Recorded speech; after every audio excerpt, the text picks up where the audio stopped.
हमारे चैनल को सब्सक्राइब करने के लिए लाल बटन को दबाएं और नए नए गानों को सबसे पहले सुनने के लिए घंटी को दबाएं। आप सुन रहे हैं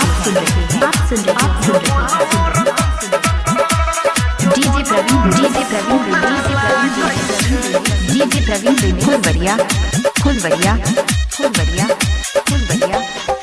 सैया एगो चोली के बिना जो बन सुना लागै छै। सैया एगो चोली के बिना जो बन सुना लागै छै, जो बन सुना लागै छै, जो बन मोरा सुना लागै छै। त बिना राय बढ़ल जाय छै दुगुना, जो बन मोरा सुना लागै छै।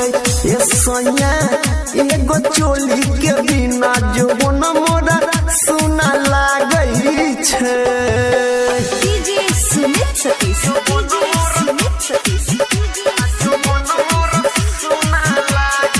आप सुन रहे हैं प्रवीण राज म्यूजिक स्टूडियो फुलवरिया 53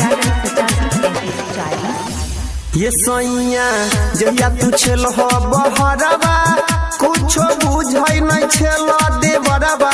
सैया बुझै नहीं छेल देवरवा कि जहिया छेल हो तू त बहरवा कुछो बुझै नहीं छेल देवरवा।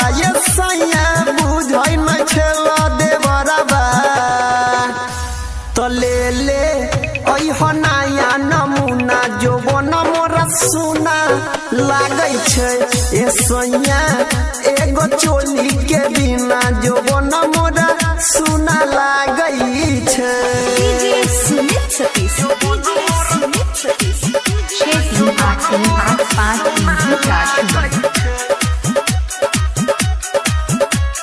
आप सुन रहे हैं प्रवीण राज म्यूजिक स्टूडियो फुलवरिया।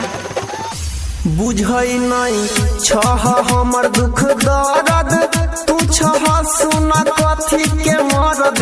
राजा जी छह कथी के तू मरद। बुझै नहीं छह हमर दुख दर्द, तू छह सुना कथी के मरद। राजा जी छह कथी के तू मरद। अनिल सोनू बुझै झुना झुना जो बन मोरा सुना लागै छै। राजा जी एगो चोली के बिना जो बन मोरा सुना लागै छै। सैया एगो चोली के बिना जो बन सुना लागै छै। सैया एगो चोली के बिना जो बन सुना छै, जो बन सुना लागै छै, जो बन मोरा सुना लागै छै। त बिना राय बढ़ल जाय छै दुगुना, जो बन मोरा सुना लागै छै। सैया एगो चोली के बिना जो बन मोरा सुना लागै छै।